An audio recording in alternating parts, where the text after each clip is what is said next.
Hello guys, this is Richard Rich TV and welcome back to my channel. But before we start the devotion guys, I would like to shout out the following person our channel na napunta rito at na-join sa devotional. Shout out ang God Bless to Grace Masayo, Sophia Canilio, Divine Villarin, Megan Ortega, Erika Soler, Christine Arobo, Sia Catsinio, Sarah Jane Calma, Foreman's Work, Ben Loris Chonko, Franz Sandog, Bon Anthony Balmoria, Dio Bacoteco, Francis Laico, Goldie Last, Hart Ponsalan, Connie Blagian, TV, Michael Aburita, Heavens of TV of Korea, SSC TV of Korea, Jasmine Horomo, Clarice Hilado, Mark Binghay, Lady Piuna Matadling, Dave Mansagiton, Mariel Kaay, Faith Troy Victory, and Chelsea Gumbao.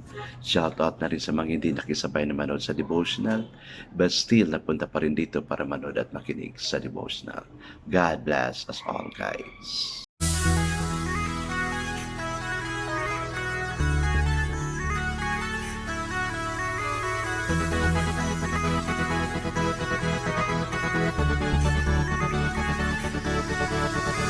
Rich TV, when you heard it, number one is on the top. Good advice is will never stop. Rich TV, when you heard it, number one is on the top.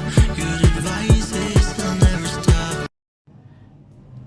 So, what did you prepare for tomorrow? Kasi bukas yung paghahanda to welcome God's birthday. So, sinasabi natin, no?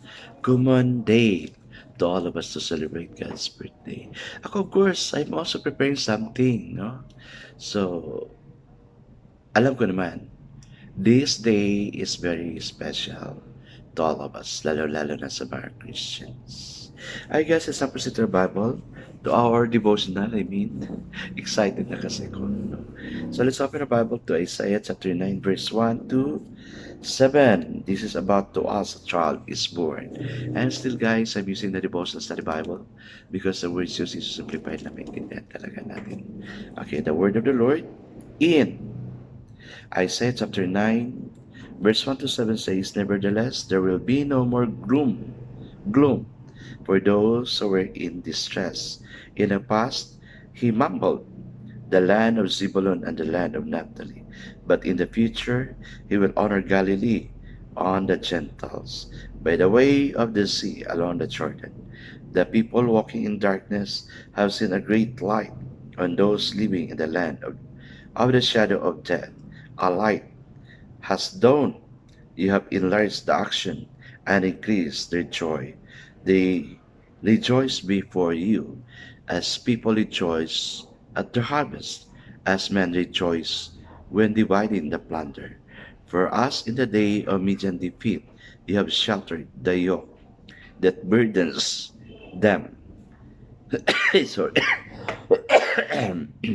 Sorry. The bar across their shoulder and rod of their oppressor. Every warrior's boot used in battle and every garment ruled in blood will be stained for burning, will be fuel for the fire.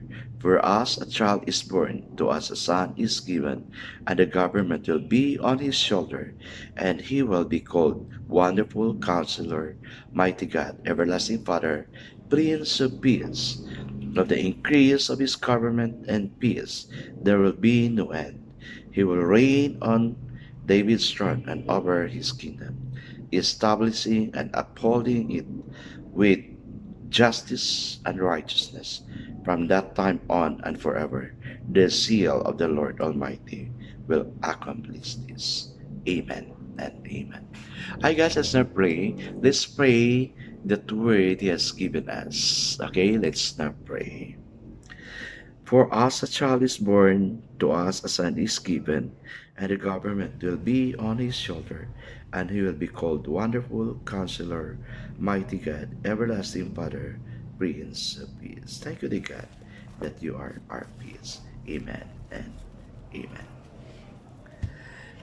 Hi guys, our focus verse for this evening is found in Isaiah chapter 6 verse 9. It says, his name will be called Prince of Peace.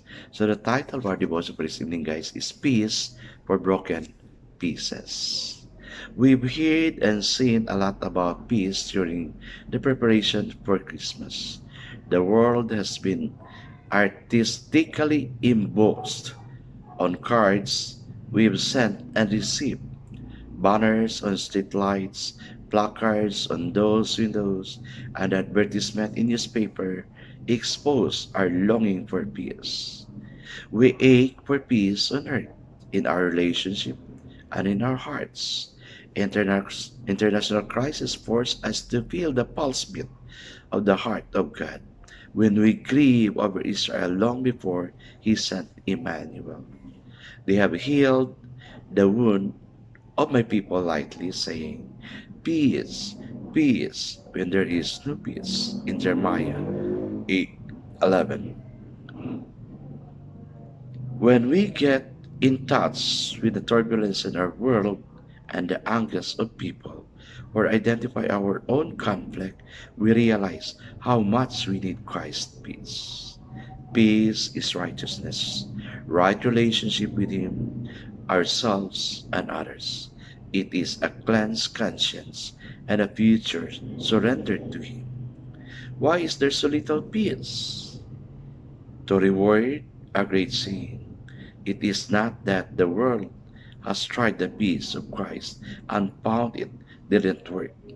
The world has never tried the peace of Christ. How would you like to give up the broken pieces of your life and allow Christ Christmas to give you an unbreakable peace? Amen and amen. Kung nga naman no, parang at this time, almost everybody is struggling for peace. Sa bansa natin, still, no, we're struggling for peace. But I know God has a management for that. Sa buhay natin, we also wanted to have peace. Lalo-lalo na sa problem natin sa health, sa finances, relationship inside the house, relationship with people around us. We are really struggling in this area. But God has a management. He is still the author of peace. He is the Prince of Peace. Ayaw niya ng gulo. Maski tayo siguro, walang may gusto sa gulo. Kaya, let's go to God. He is our peace. God is our peace. And God is peace. Ay guys, let's start praying. Thank you to God that we have peace in you. May we experience peace as we welcome Christmas days from now. Amen and amen. Yes, guys, Christ is our peace. God bless us all, guys, because I know God shall bless 10 times better. This is again Rich TV. Kita-kita tayo muli at sa muli. Paalam.